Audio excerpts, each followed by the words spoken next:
We are in an iconic spot. We are at the Sports Bra, which is the first women's sports bar in America. We are so honored to have Jenny Nguyen. All right, amazing. Incredible chef, incredible business owner, community leader here, the founder of the Sports Bra.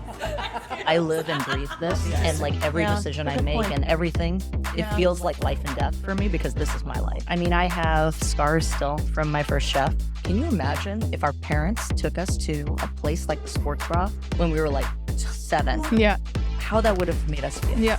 We don't love intros, so I'm just going to say it. It's Lauren Deletsky. I'm Jacki Jamelis. And welcome to the Click Clack Podcast.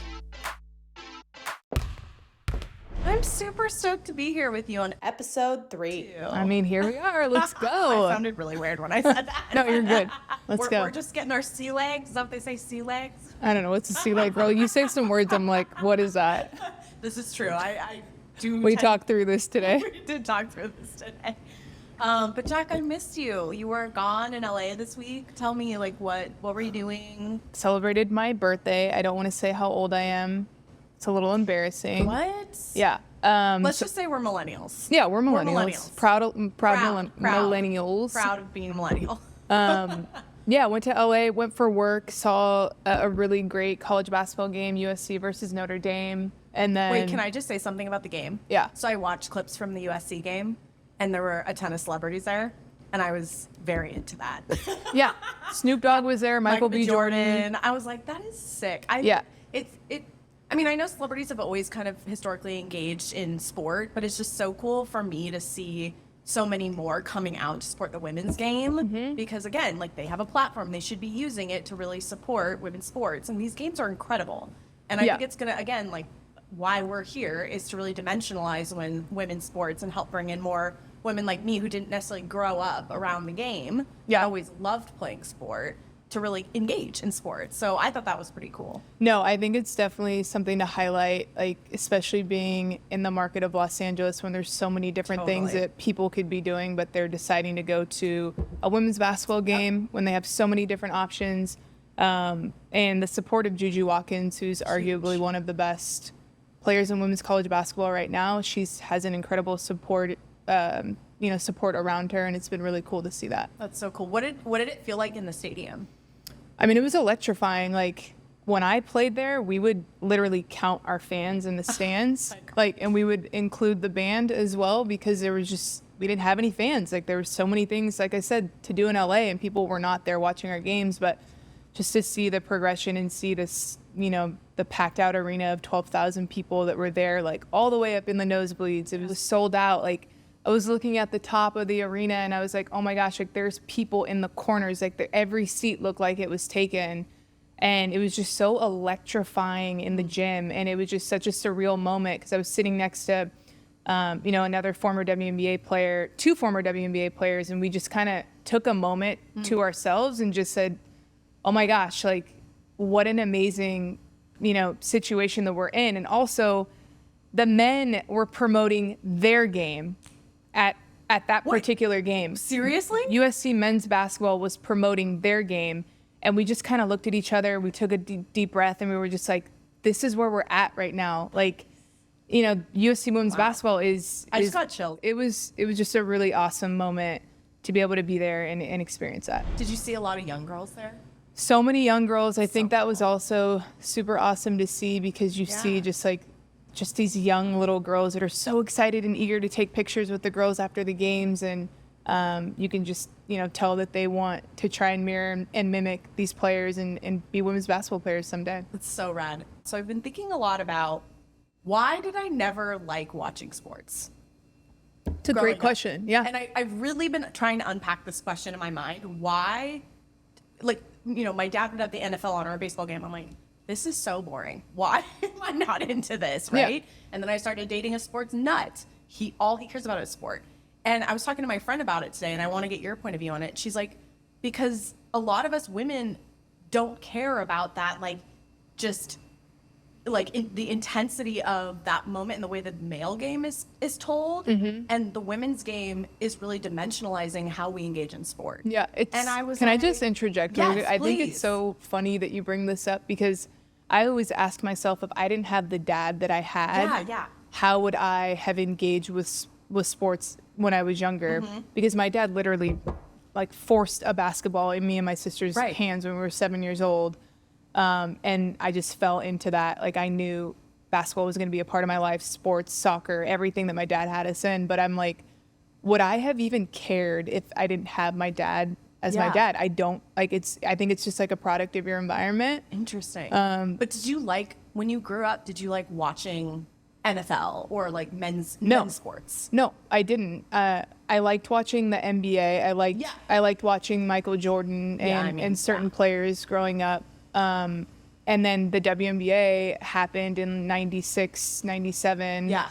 And the Sacramento Monarchs, which was 30 minutes down the street from where I lived. Right. So I had that down the street, you know, for me. And I was able to watch those girls at a very young age when I was 7 years old. And I'm like, okay, I want to be like them. I want to be in this league someday. That's it.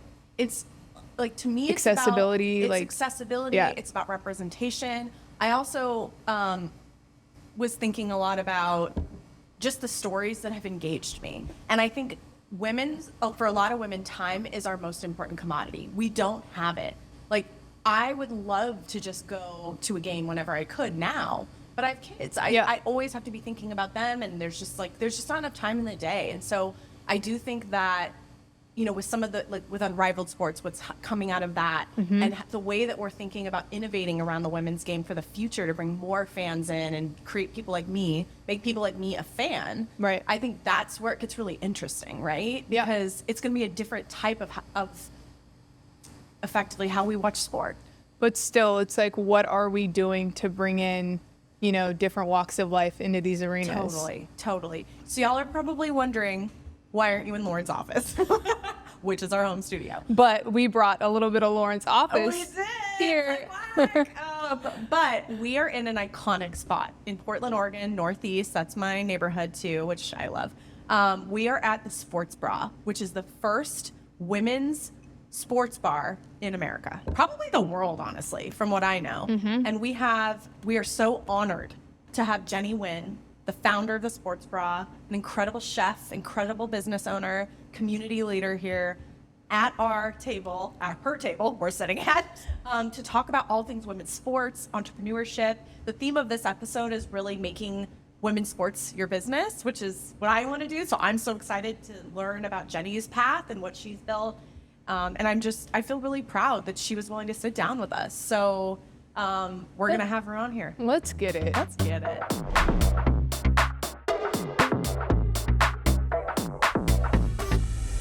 Cheers to Jenny and the Sports Bra. Thank you for being here with us. Thank you for having me here at my own place. Yeah. Thanks for making the drinks for us. You're welcome. Can I just talk about the fact that Jenny made us these drinks while we were like recording other things? Like, they're epic too. she's a freaking real one. Yeah. I mostly just wanted a drink for myself, and I figured it'd be rude if I didn't offer. So No, we really appreciate that because here this for really you. loosened us up too. you're welcome. I know. We've just Shout been out to jamming. Whiskey Gingers. Whiskey Gingers. There is nothing. This doesn't even taste like a drink.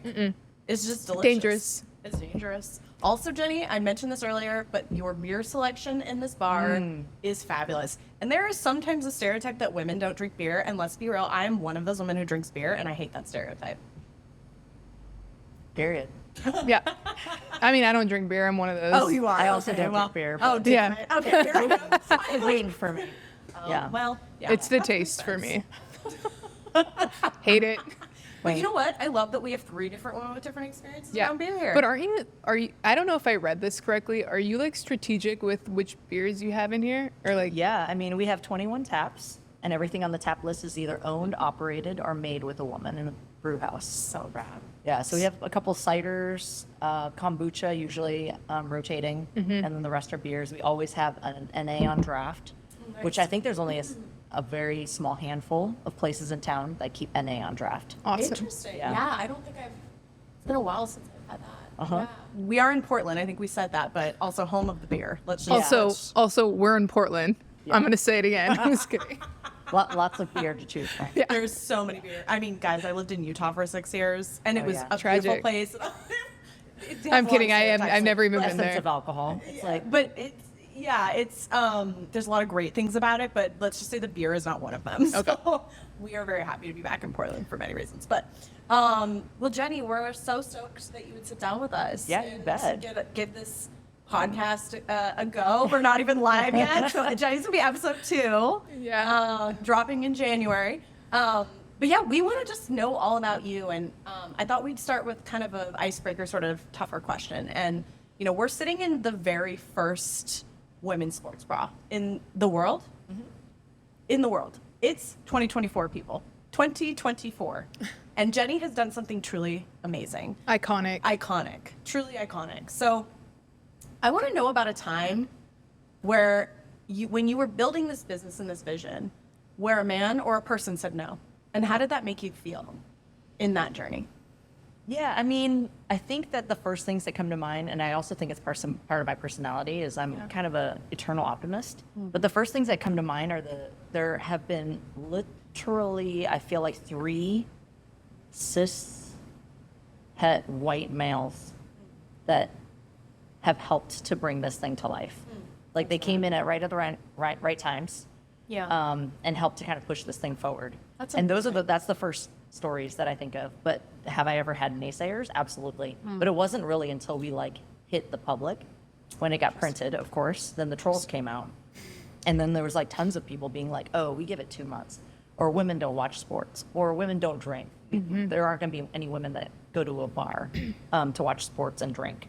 And so there was a bunch of like feedback like that, and it was basically trolls, you know. Yeah.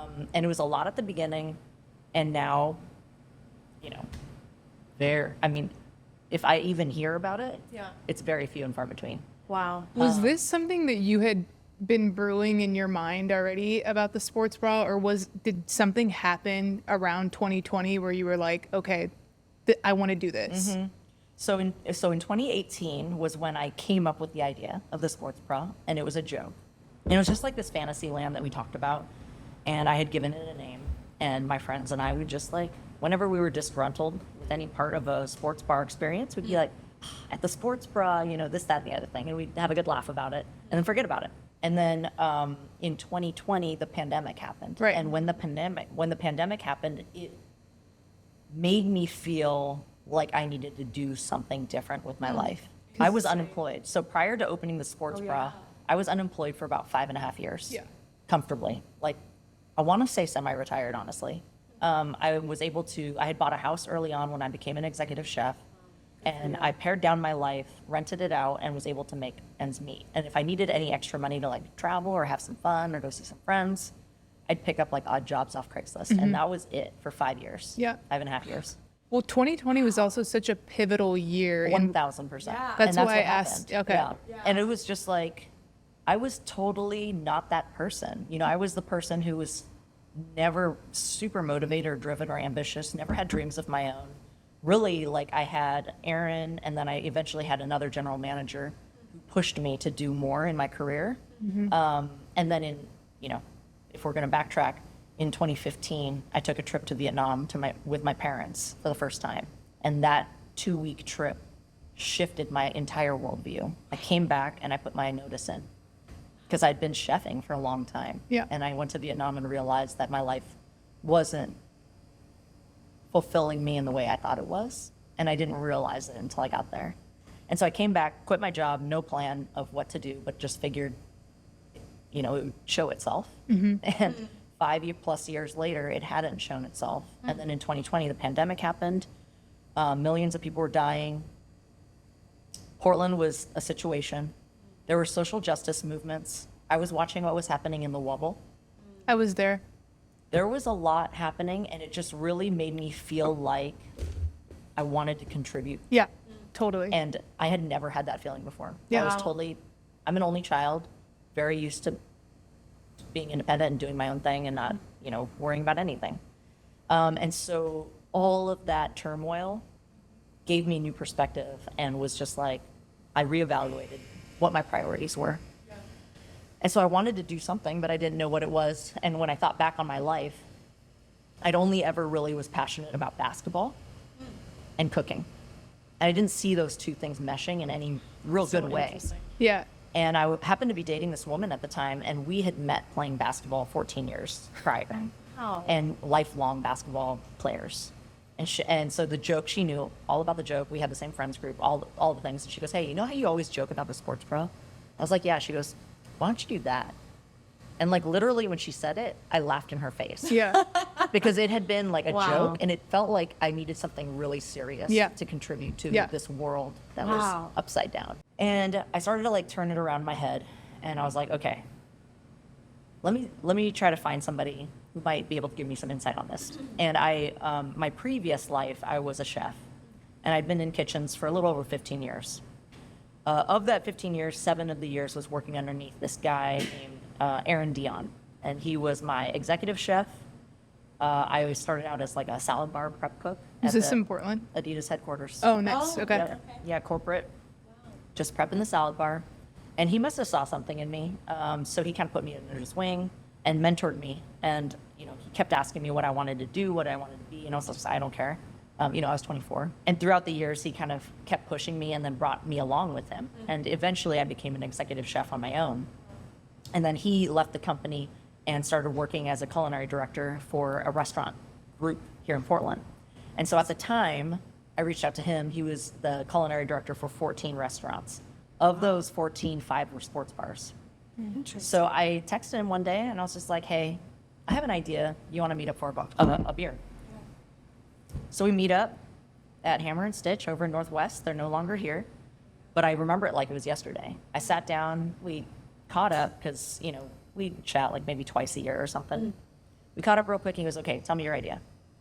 And I gave him like the 3-minute summary. And literally the first thing that he said was, what's your timeline? And like right at that moment, I like felt like my guts like come into my throat. Because I think that I was kind of hoping he'd be like, ha ha, cute idea, Jenny, it will never work. Yeah. And then I could just like be done with it. Yeah. And continue on with my like life of leisure. So he goes, what's your timeline? And I wasn't really thinking that far ahead. I was just kind of like wanting to know what he'd You're all thought about. tomorrow. Yeah. And so I said, Now? Women's World Cup. Oh. And at that time, that was a year and a half out. And he was just like, no, it has to be faster. He goes, Wow. it needs to happen immediately.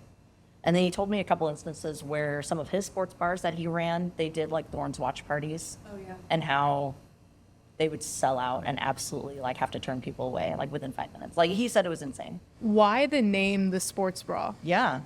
So 2018 was when I thought of the idea of having a sports bar where we just showed women's sports. And either that same day that I thought of it or the day after, I was just driving around, and I'm like a word nerd. Like I do crosswords, scrambles, like all of that stuff. Love that. Love it. And dad jokes and puns, my favorite. Can you drop one for Yeah, us? I was going to say we need one Maybe- at some point. Yeah, if you think of one. Yeah. Not under the gun. I feel like It'll come. It'll come. It'll come. It'll come. But yeah, so I was just driving around, and I was like, what would I call it? And the very first name that came to mind was the sports bra. And to me, it was just like, I kind of loved everything about a sports bar. You walk in, it's cozy, it's dark, it feels familiar. And in a lot of ways, there's an anonymity to it, right? Yeah. Like you And can hide in the corner. you can and just hide in be. the corner and Yeah. just be, and Totally. it's I've fine. totally felt that before. Yeah. And then to me, the only thing we were changing was the channel at the time. The idea was simple. Fascinating. So the tiniest change. And so I Fascinating. just took sports bar and I just flipped those 2 letters. And it's like the tiniest change, but it really like changes everything. And so I just said it to myself and like laughed probably out loud, LOL'd. I was just like, sports bra, hilarious. And then of course I tried to think of something funnier. And then immediately I thought of a tagline, which is "We support women," which is also hilarious. Because I support I needed you to explain that to me. Thank you. Yeah, Yeah. we support women. Yeah. And so I thought it was hilarious. And so, yeah, in 2018, thought it was hilarious. Told my friends, they thought it was funny, running joke. And then 2020, my girlfriend at the time mentioned it. And I was just like, what? No, that is not it. But it planted the seed, and I started to turn it over and over in my head. And so I was born and raised here in Portland. And then during the pandemic, we witnessed Portland go through a lot. Yeah. And not only that, but the media really harped on it in a bad way. Mm-hmm. Yeah. And for anyone who was living here, we knew that the bad stuff was very isolated and that there were beautiful people creating beautiful things.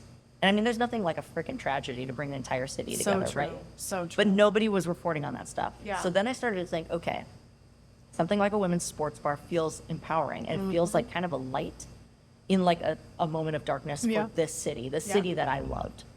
And so it started out as something super local.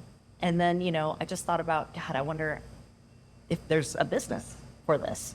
And so then I started Googling it to see how other businesses did it. And at the time, I didn't realize it would be the first of its kind.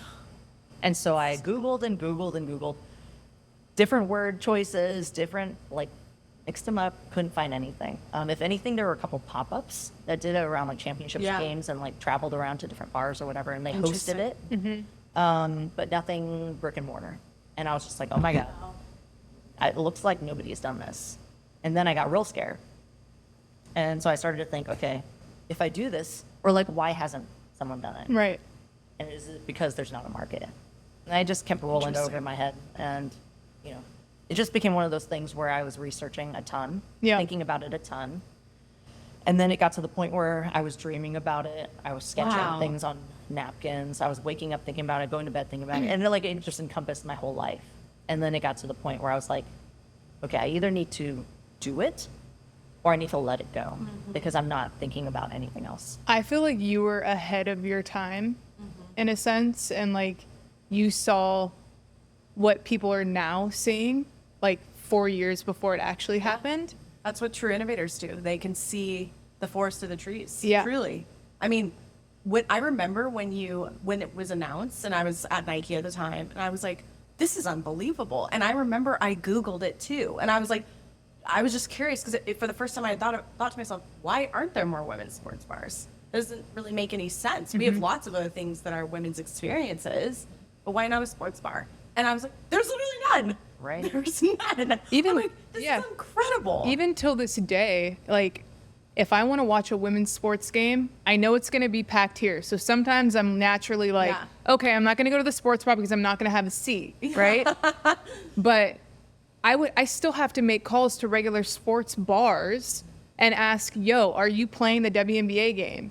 No. Bye. Okay, cool. Like it's a real thing. Like even till this day, people are still not playing the WNBA finals. Instead, they're playing whatever the fuck else, you know? So that leads me to another question for you.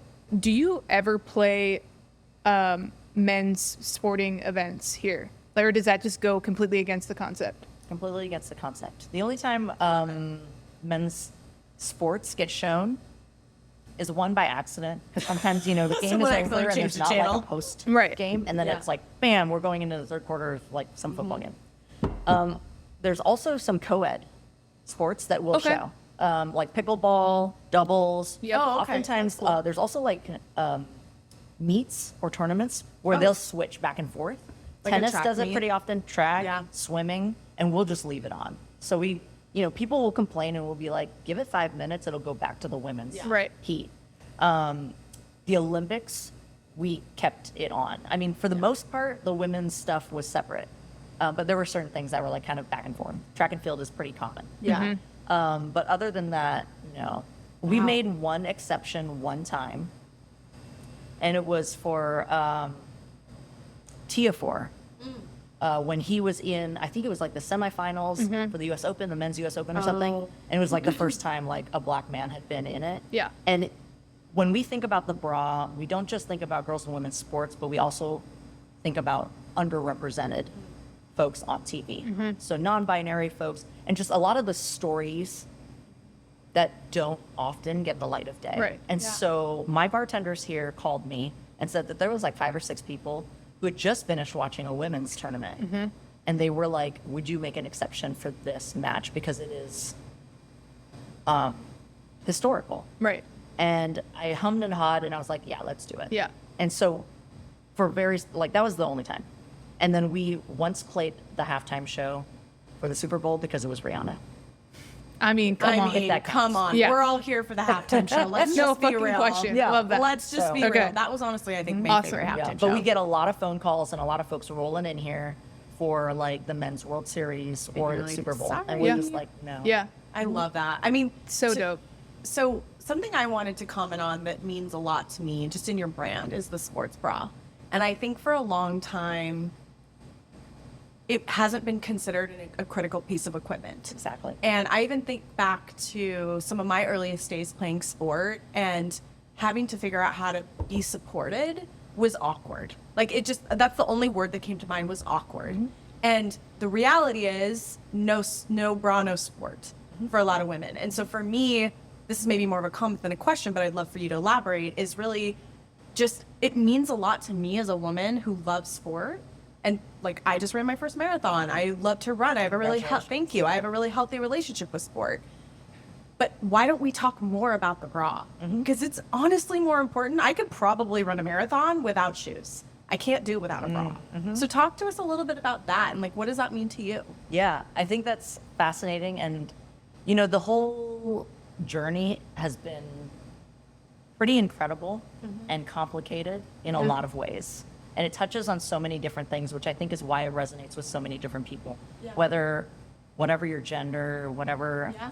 your age, whether you're a fan of sports or not. There's just a lot of things that the sports bra has kind of impacted people on different levels. So going back to when I was doing a ton of research on women's sports bars, so I was typing in like all the different ways the words were, and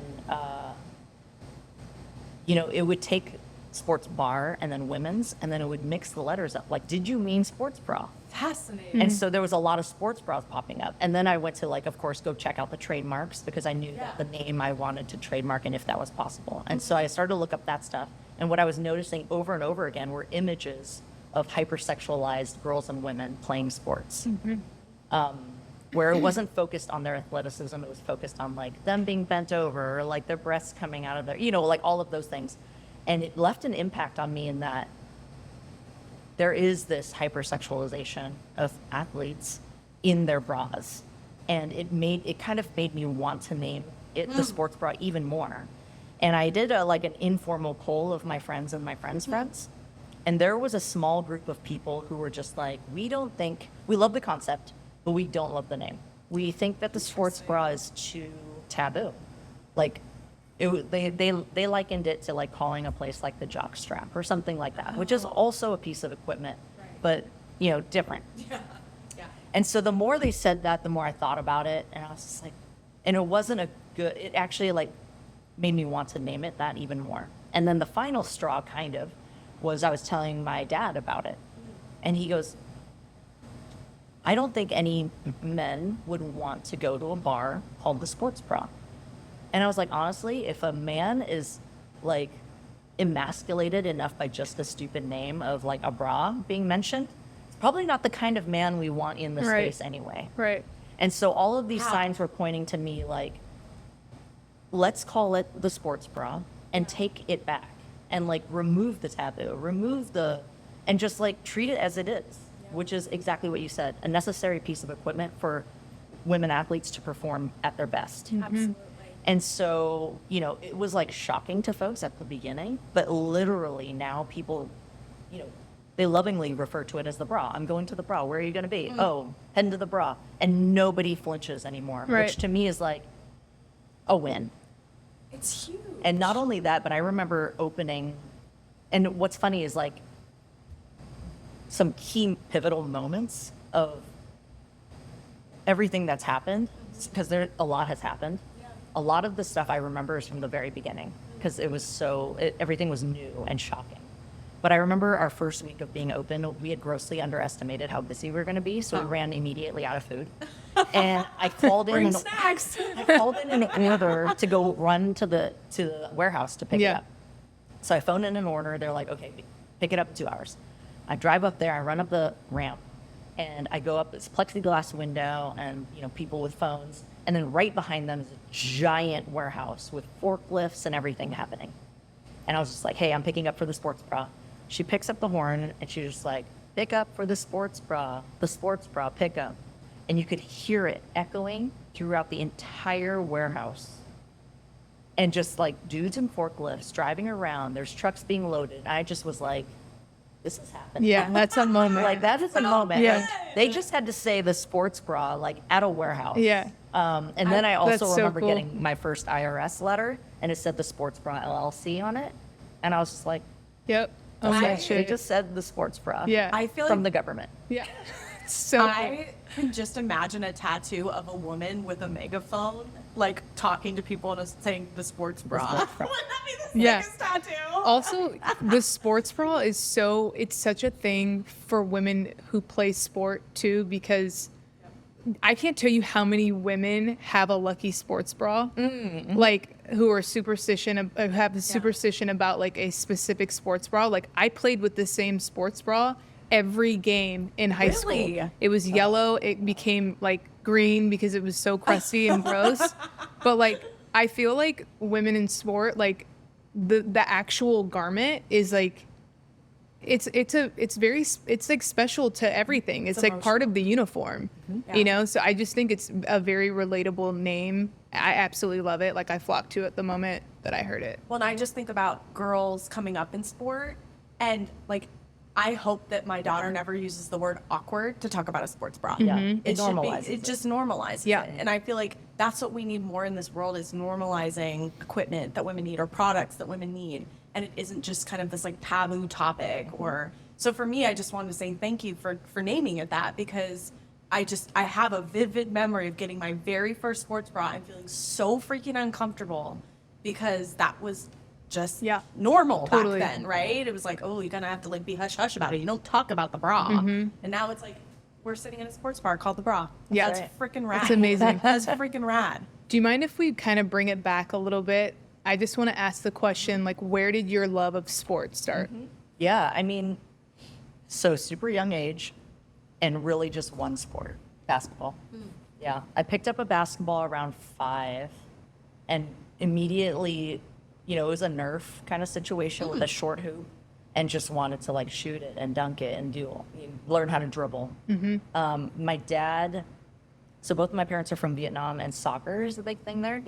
And my dad grew up playing soccer, so he saw an athleticism in me, and he just tried to push me towards soccer.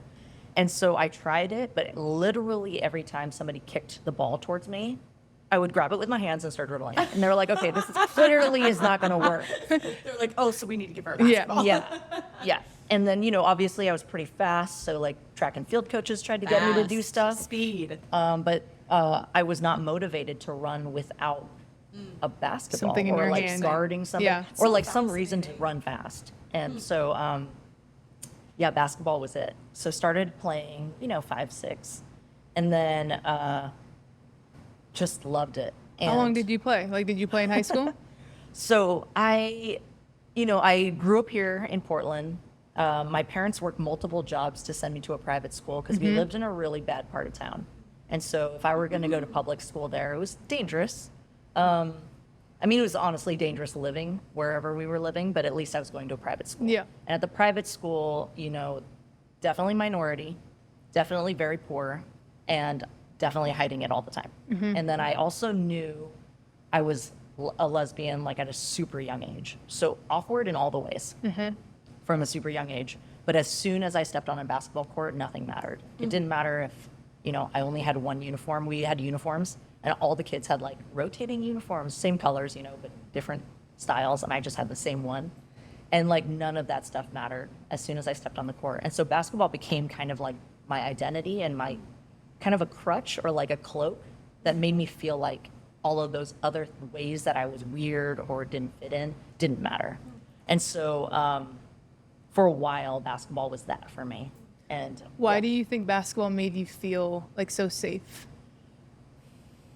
I think that it's one of the beauties of sport in that people forget, you know, you're on a team, for the most part, like with, especially with basketball, you're part of a team, and all anyone cares about is how you are performing right then. They don't care what you look like, who you love, what money you're from, what kind of car your dad dropped you off in, Right. what your grades are, any of that stuff.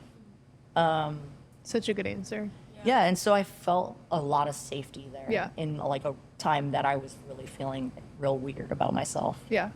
And so I carried that with me, and it made that bond so strong.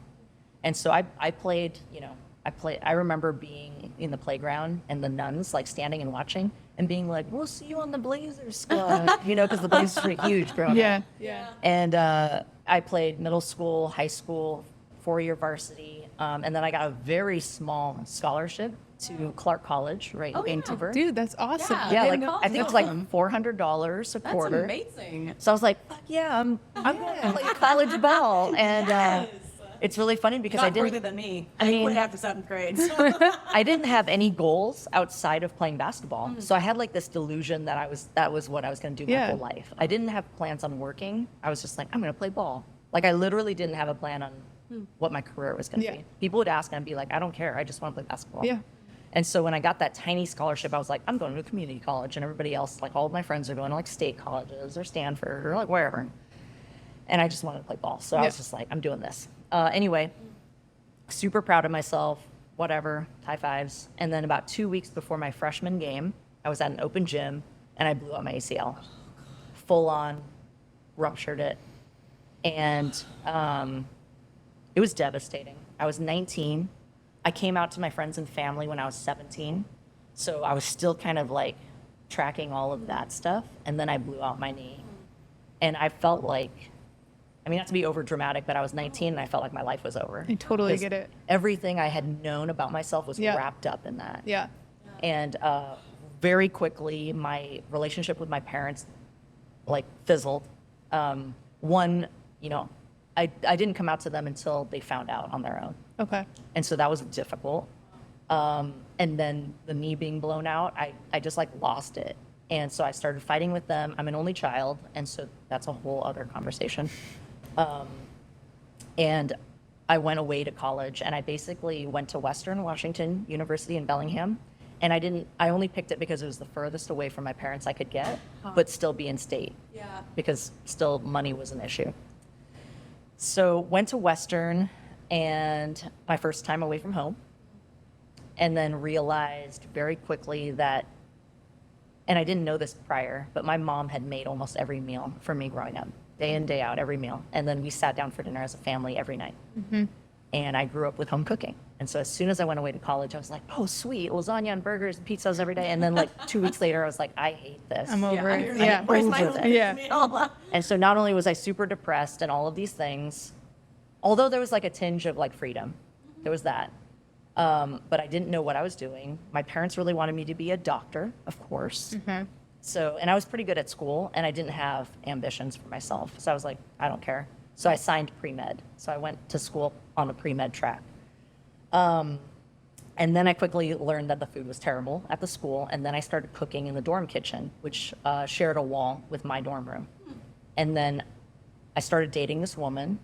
I seem to always date like the right people at the right time. But this woman, she told me, she was just like, the only time I ever see you truly 100% yourself is whether on the basketball court or when you're in the kitchen. And I hadn't noticed that about myself. Yeah. I just loved to cook. And so by the end of my sophomore year, I called my parents and I told them that I didn't want to be a doctor and that I wanted to be a chef. And that conversation went really poorly, as Yeah. you can imagine. Very, very poorly. Took them about 10 years. Wow. Yeah. Well, let me tell you, after being married to a doctor, he says all the time, our kids are never going to be doctors. It is a hellish road. Like, Yeah. mad respect to my husband and people that go into that. But, like, one, the bra wouldn't exist if you were a doctor. And two, which is an amazing legacy to leave. And two, it takes a lot away from you as Yeah. a person. Like, I've watched my husband, and he knows I'm going to talk about him on the pod, but, like, it takes a lot of your soul away. Sure. And you have a lot of soul to give in this place and through other I mean, things. I think that, it depends on what you're doing. Yeah, If 100%. he's really passionate about what He he's is, doing, he because is. I could say the same thing about the bra. Yeah. The bra, I live and breathe this, and Interesting. like every Yeah, decision that's a I good make point. and everything, it Yeah. feels like life and death for me because this is my life. Yeah, that's Yeah. a really, really good point. So- Yeah. Yeah, that's really interesting. Yeah. But yeah, basketball. Oh, and I like rehabbed and got back in it. I played intramural. The coach sought me out and tried to get me to redshirt, but I Yeah. was like over it. I had like kind of Interesting. mentally You separated. detached from it. Yeah. And Is that where you kind of ramped up in the kitchen and were like, hey, maybe this is my path and Yeah. this is what I want to do? Yep. Okay. Yep. And then, I fought a lot with my parents about it, and we eventually agreed to disagree. But they said, graduate college first and then do whatever you want. Interesting. So I graduated college, and then I immediately enrolled in culinary school here back in Portland, and then started working full time in kitchens. Wow. I have heard so many, like there's like like the bear, right? Like I'm like obsessed with that show. Like can you tell us like a crazy story from working in the kitchen and Oh, what? there's so many. I just am fascinated by that industry. Yeah. And you just say, tell us something crazy. Yeah, I mean, just to preface it, I had been cooking for a little over 15 years, Yeah. and I never watched any like reality kitchen shows. Fascinating. Because I literally was already living that You're life. like, I'm Like, why would I watch that on my time off? fuck you, Right. Top Chef. This is All real. of it. All of it. I mean, it's real. I think that the climate is better now. Interesting. But when I first started out, I mean, I have scars still from my first chef. There were times, it's very tight back there, and it's like a dance. It's like a dance and a war zone at the exact same time, if you can Jeez. imagine. Intense. It's super crazy. intense, but it's also like addicting. Yeah. There's the adrenaline. You go through absolute hell with somebody in like 4 hours. Yeah. Like a 4-hour dinner crush. And literally that's why, there's a lot of drug and alcohol abuse, and it's actually why I had to like pivot. Yeah, there was, the first couple weeks at this job, my first day, the owner of the restaurant was like, hey, Jenny, you got in? I was like, sure. And he brings me under the stairs where his office was, and there were like lines of cocaine. And it was like, they're welcome.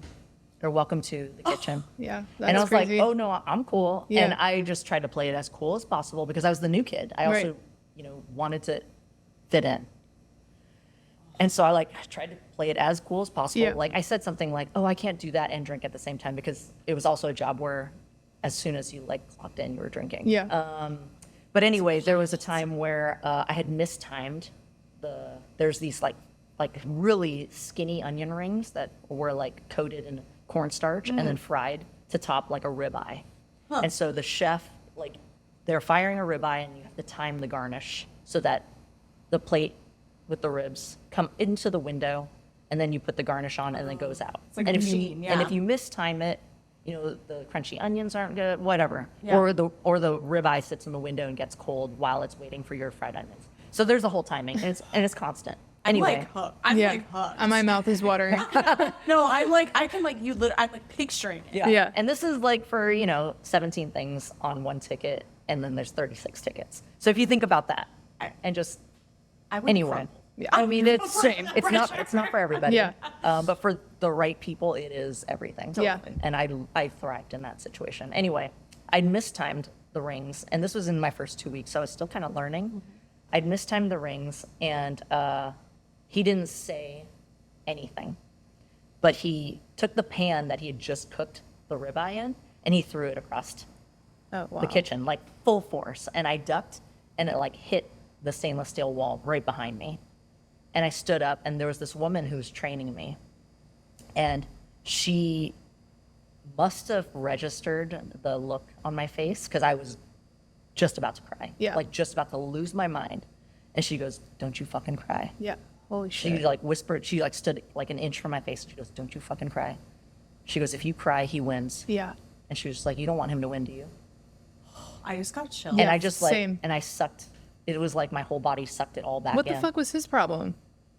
I mean, it's just old school chef style. Unwell. Damn. Yeah. Yeah. Seems unwell. I mean, And that was I'm just that's the only time. I've And that heard was some- the first and last time. Yeah. As soon as she said that, I was just like, I'm putting the armor on. Yeah. And I wore the armor for a while. Wow. Yeah. That is an is- incredible story. It's crazy because at the That bra, is it crazy. required to do this work, the kind of work that I'm doing, Yeah. that we do here. Yeah. It requires zero armor and to be as vulnerable as possible. Yeah, I Interesting. love that That's- you instill that in your employees, because I feel like everyone's just able to be themselves, and I feel like that is what we try to embody here on the podcast. Is Yeah. just we want everyone to be their authentic selves and show up confidently as who they are, and I Yeah. feel like you've done such a good job with all of your employees, just empowering them and I mean, there's Yeah. hits and misses, But what's interesting, and not only is it good, like to be a kind of a good human and supportive and want people to bring their authentic self. But just like in sports, when you let somebody be their true self, You they bring out perform the better. best. Yeah, for sure. Yeah, they're gonna love. Not only they're gonna love their job and be here, but they're gonna do a better job. Absolutely. Right? And so like it's good for business. Yeah. You know? Yeah. And I think you mentioned that that's kind of what we're here to do. I think, being in different walks of life, like I took more of the corporate track and I was in corporate America for 15 years. And I literally felt like anytime I did show up and was trying to be my authentic self, I feel like I wasn't. Like I didn't feel I had to be premium Lauren or like buttoned up Lauren or like Did you feel that pressure coming from yourself or from I outside? think it was a little bit of both. I've always been a very self-deprecating person. Like I'm always like, I'm not good enough. I'm not this, that. I'm not that. Like I'm always, trying to put because I put so many people up on a pedestal. We talked about this in one of our previous podcasts. And I think like the more we can have places like this that are inclusive, that celebrate your authentic self, that if you make a mistake, that's actually okay. That's actually a good thing. Like I'm Right. teaching my daughter right now that making mistakes is okay. It actually helps you be better. And I think that for me, that's why, I pivoted as well. And I'm really inspired hearing your pivot because it is one, really hard to pivot. And two, like to know that you can be your authentic self and be happy being that is something I'm still trying to find, but I'm hoping this road is that road, Congrats. Thanks. I mean, it's an early road. At least you're on it. Some Yeah. people live their whole lives without doing it. Yeah, I True. heard a really good quote recently that has kind of stuck with me. I wrote it on my little mood board that is, nobody wants to live a scripted life. And it came from this amazing woman who was, I think she was a fighter pilot in a time when like women were not fighter pilots. And I think that's really true. It's like, you should know it. None of us should be just walking through life, just kind of not feeling anything. And Yeah. so I wanted to feel something, even if it was like hard stuff, So can you, kind of actually switching gears there, could you take us back to a time like when you were just getting going and like, how did you, like, were there moments of self-doubt, moments of, I think we talked a little bit about imposter syndrome, right? And like, how have you kind of come through that? Or have you? I mean, I'm just curious. I mean, what's crazy is, we're doing a rapid expansion, or we have plans on rapid expansion right now, and I'm having kind of flashbacks on those feelings from before. Interesting.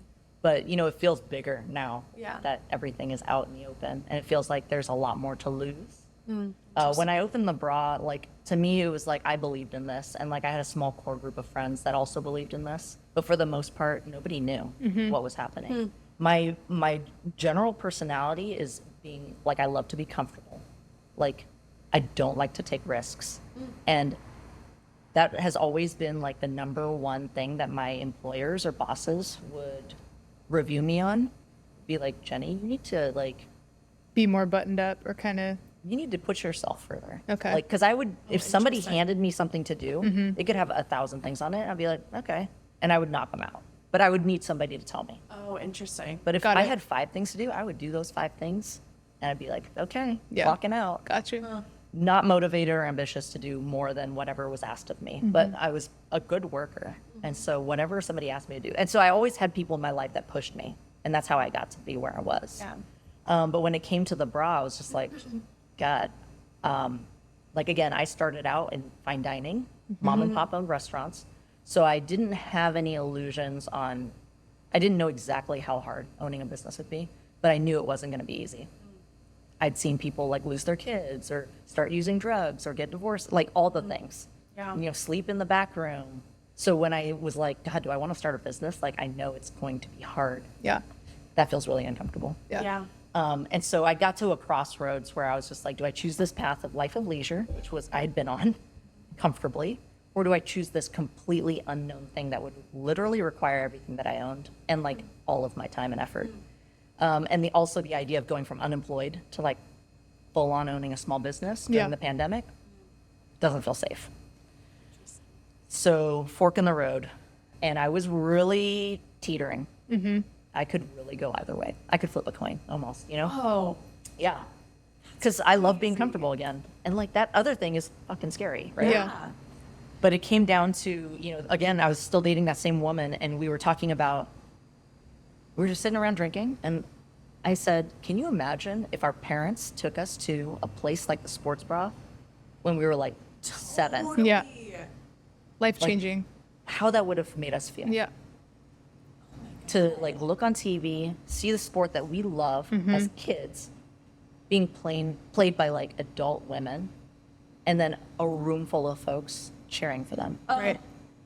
Like how seen and represented, and how we would have felt like we belonged, Yeah. right? Yeah. And then she goes, yeah, imagine if we were 13. And I go, imagine if we were 20. Yeah. And then 35. And we both just stood there and we realized that we had never been in a space that felt like it saw us in all of those ways. And right then, you know, I mentioned this before on a different interview, but I think as women, and maybe it's just everybody, but I think as women, we are very good at advocating for somebody else and not so much at advocating for ourselves.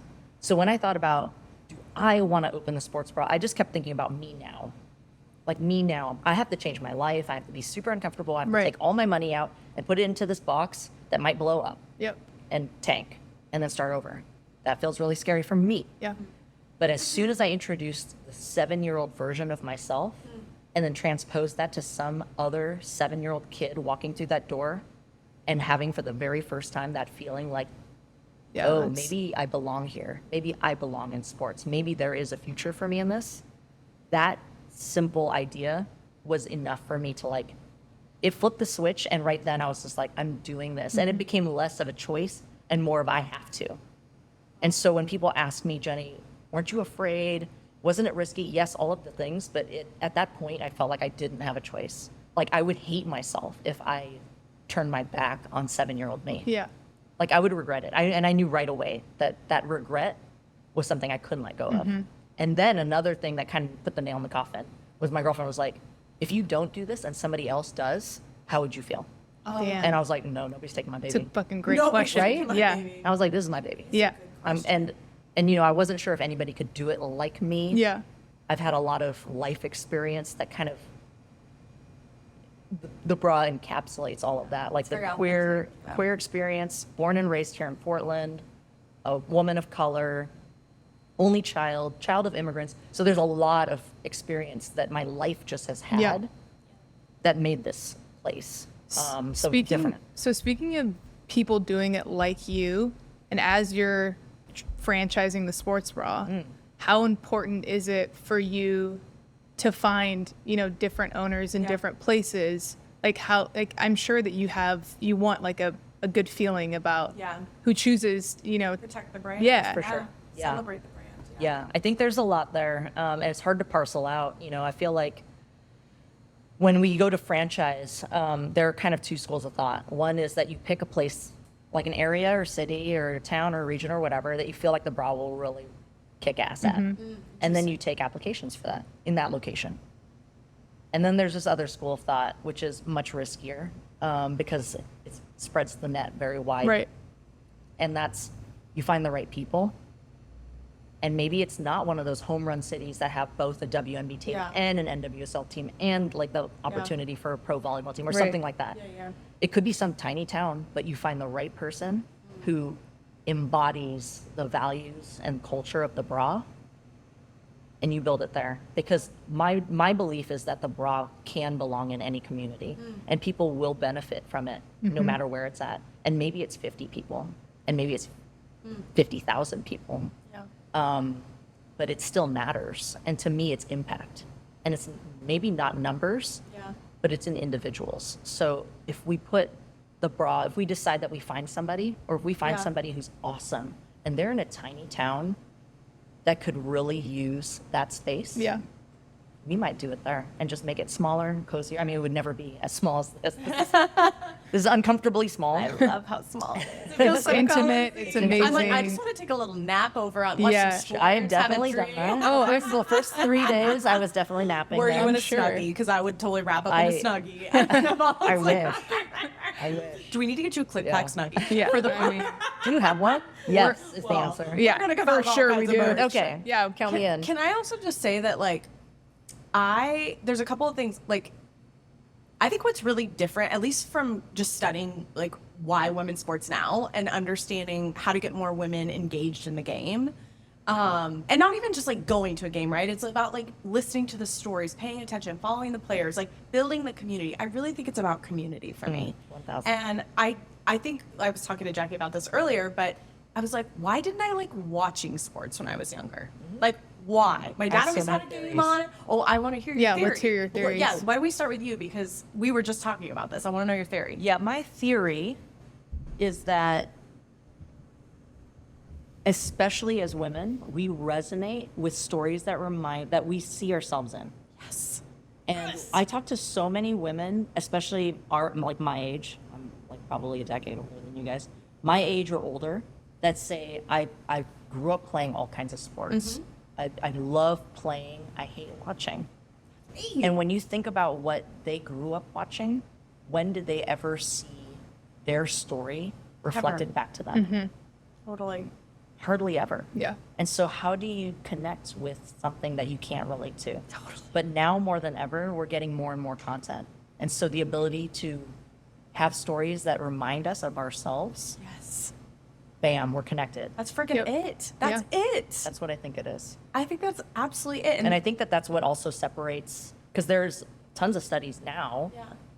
of the difference between fans of women's sports and fans of sports in general. Mm-hmm. And a lot of it has to do with that connectedness to what they're watching. And when you have an emotional connection, it transcends stats, winning, losing, Yep. teams, region. 100%. You're connected to the emotions of it. Yeah. And so when you're a fan of women's sports, that's why you have like brand loyalty. Yep. Like if they find out their favorite player only wears so-and-so makeup Yeah. or, has those kicks or whatever, they're buying into that because they see themselves in that. Yep. And you just don't get that as a woman watching men's sports. Nope. So I have a question for you. What's your view on the Caitlin Clark and Angel Reese era? Like, what do you think that that's done for women's sports, and how has it impacted the sports bra community? I mean, I think that's pretty loaded. Yeah. I would say that We get deep on this. I think it's great. I feel like there is a lot there. I think that there's a ton of incredible, like they put like boosters on the sport, on a sport that's already had a trajectory of growth. Right. Yeah. But they infused it like a catalyst.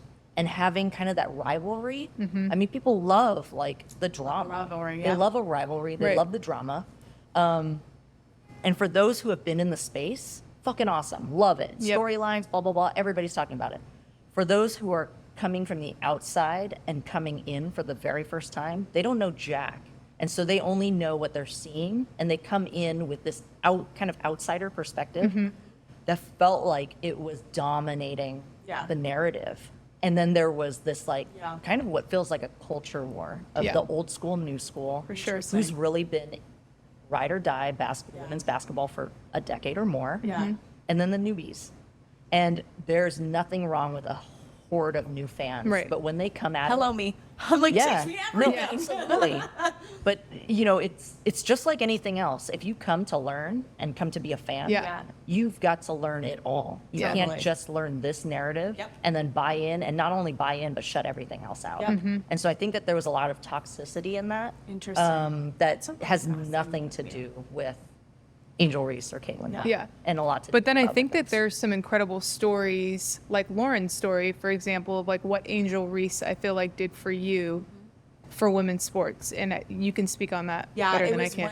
when I think I told you about this earlier, but I'd been following obviously for a while and seen her on the court, seen her play. She's an incredible athlete, so much respect.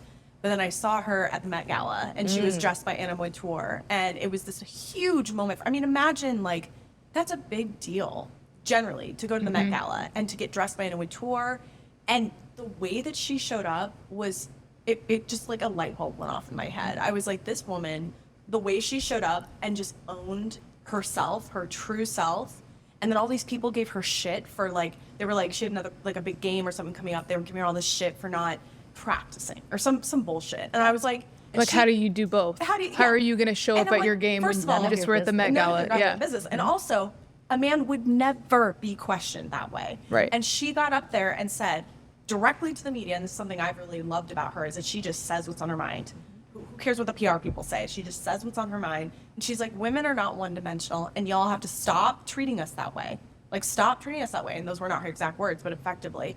And that literally set a light bulb off in my head and made me love women's basketball more than I ever have. Because I'm like, those are the stories. That's when I finally saw myself saying, like, oh my God, I can show up and wear crazy clothes and people, people might judge me. Who cares? Yeah. And I just like, that was a big moment for me and a turning point. And I've been kind of obsessed ever since. And that's why we're doing this Click Clack podcast, because it's meant to celebrate the spectrum of women, the women's experience.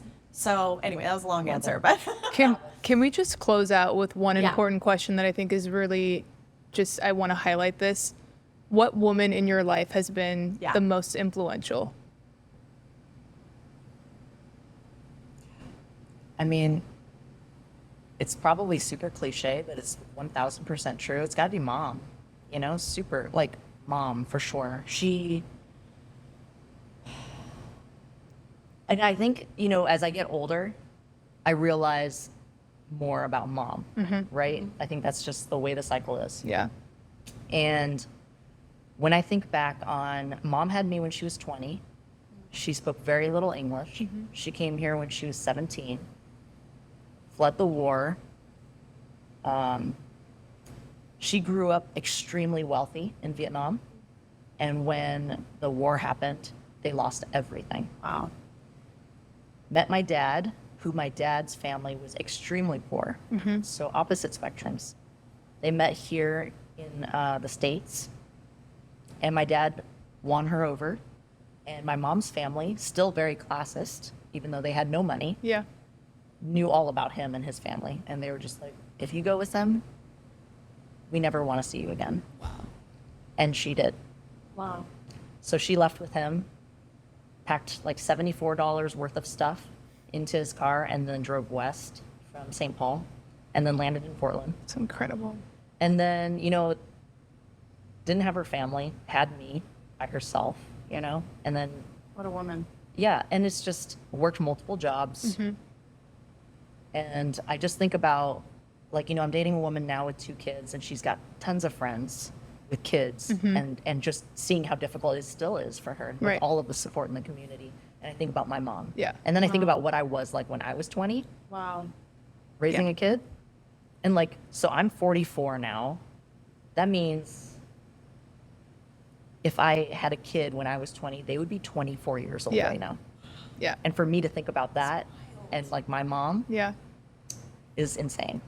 That's so crazy. It's such a powerful story, because I was just talking to my mom, and she had her first child when she was 18, and we were just having a conversation about like how, like, could you imagine me at 18 years old having a child? No way.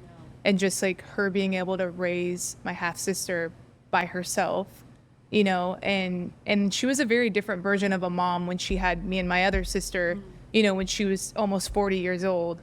So there's some like, funny stories between my half sister, which she says about my mom, and then, me and my other sister, what we say about our mom and how our mom was growing up. But I can completely relate to that. Just like mom being like a figure in your life and just like a hero coming from, so many hardships throughout their life. So many hardships. Yeah. And like ones that I only, start to realize now. Later. Yeah. Right. Yeah. You don't ever appreciate it. You don't understand I feel it. like I always say, because we're closer to 40 now than 30, and we're like, I feel like 40 is when I'm going to start actually living. Like, I'm going to become like a real person. Like, I think about losing my 2 grandmothers when I was younger, and like, I never really got to know them the way I wish I did. And you always, like, when you ask people questions, I think that's why I love this format. Because when you ask people questions and you take the time to sit down and listen and learn, it is amazing what people will teach you. I mean, I'm truly amazed at your story and everything that you shared with us. And my hope is that the more we talk about these things, especially from the women's experience, that more women will share even at a younger age and find comforts in each other and being supportive and not tearing each other down, but like really being there for one another. So I just want to say thank you for sharing. And I still have a million other questions for you. I know we've like taken way too much of your time. We can do a follow-up. Yeah, part 2. Yeah. But no, I'm super excited for the future of the sports bra. I think so many incredible things are on the horizon, and thank you so much for your time. We Yeah. appreciate you so much. It's been super awesome being able to talk to you and get to know you more. I can't wait pleasure. to see where this is going to be in like 5 years from now. Yeah. Me- I said to Jenny, I'm like, knows? it has to be in every single stadium, Yeah. in every place in the No, world. it does. It needs to be. Because that would draw me to go Yeah. to the Moda Center. I mean, hello. I'm like, I don't want that cheap beer. I want to come to this board. There it is. There it is. Oh, Cheers, that was guys. incredible. Cheers. Thank you. Thank you so Appreciate much. it. Yeah. My pleasure. Thank you. Okay, so my airball would be being present. I think that oftentimes I get caught up in the day-to-day, in my work, in my life, in my relationships, and it's hard for me to be present in that moment. And I get that a lot from the people around me that I'm with, face to face. And I think for me, it's just really understanding that like that is something that I need to work on in order to be better for the people around me. So that's something I'm taking very seriously and really trying to fix. It's really hard. I think, especially being a woman, trying to work, trying to maintain relationships. Eventually, when you add kids in the mix, like you really truly feel like you're just floating through life. Yeah, that's exactly it. It's impossible. Yeah. And you're such a social person. You have a big job. You're also doing this with me. You have an amazing, beautiful fiance who's, you guys are planning a wedding. There's Yeah. so much, So many exciting things going on, but it's just like really just taking a step back and just trying to be present in that moment and not think of a million other things. It's hard, but it's just like such a good reminder to be told, hey, like you're not here right now, like you're floating. So like focus, and I think sometimes I need that. It's sometimes I don't want to hear it in the moment, but yeah, it's been a good reminder for me. That's a good one. I think a lot of people can relate to that. Yeah. I would say my air ball is I've been having some real imposter syndrome and having a lot of self-doubt. And I went to Playdate PDX today. My favorite place. That's your spot, girl. All the time. That is your You spot. just have to get the kids out constantly. You need to get some like equity in there. Oh no, we need to freaking have Click Clack marketed there. All the parents will be into Well, it. that too. But it's like, yeah, it's a crazy place. But I went with one of my mom friends and I was saying like I feel like I have massive imposter syndrome right now. It's like I'm really excited we're building this. I think we have something to say. I think we have, we're also just like really real, authentic people. Yep. And but it is really scary to leave corporate life and to figure out what the new normal looks like. And I built so much of my identity around my job and caring so much about my job and what people think of me in my job. And now this is totally different. And so, Well, let me just interrupt you. I have to say this. Yeah. Like, you're so much bigger than corporate. Like, your Thanks, Jack. personality is for this. thanks, Jack. I just, I said this to some women I was talking to, and I said, who, by the way, don't give a shit about sport. And I was like, okay, talk, because I'm like asking women, I'm like, Right. in my networks, right? I'm like, why don't you like sport? And I've got all these interesting answers, which we should unpack at some point. And a lot of it comes down to I've never seen myself in sport, and that I think is fascinating. But it's just, it's scary to change and to just give it all up, walk away from what I walked away from. For sure.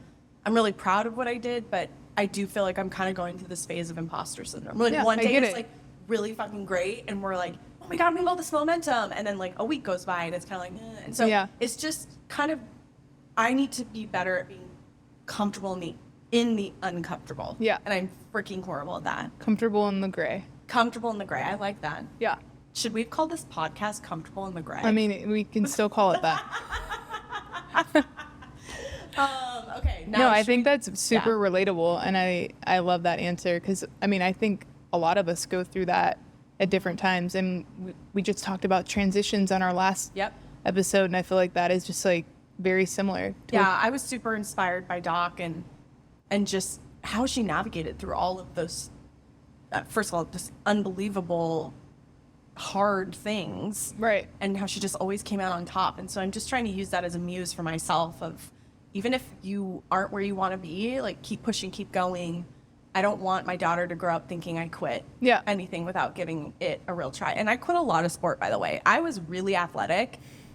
Girl, we know. And I know. And I saw you out there on the court. I quit. And I want this next chapter of my life to be helping keep girls in sport. Yeah. Even if it's like 5 people. right? If we even 5 people listen to this podcast, I'll be happy. No, I mean, they will. And honestly, it's not a sprint, it's a marathon. It is. And I think just being mindful of that and just knowing that like not every day is going to be like an amazing day. Yep. But just like being able to look at it from a bigger picture and a bigger lens of like, this is the end game, this is the goal, this is where we're trying to get. And like just knowing that every day is not going to be perfect how you want it to be. Yeah. And I think you're doing an amazing job. Well, I feel really lucky to have you and so many amazing people in my community, because that's the only way we get through. I think we talked about this on one episode, but there was a big study done around joy and happiness over the decades. And the one variable they found consistent across all demographics was the quality of their relationships. And so I want to invest in the quality of my relationships. That's what really matters. And it's hard right now, too, because relationships look a certain way on social media, but they're not really that way. So, and I think the older you get, the more intentional you are about your relationships and the people that you keep in your life. Yeah. Give less fucks. Right. It's so That's true. hard. Yeah. It's hard. And I just had a birthday, so I just feel like the people that were in my, circle at my dinner, I'm like, wow, like these are the people that I really want to be here, and I'm you happy. Had a good crew. Yeah. In your Portland I mean, party. that was fun. I was missing you. But I got to come to your Portland party. That was so fun. were. What a good crew, too. Yeah, it was a good crew.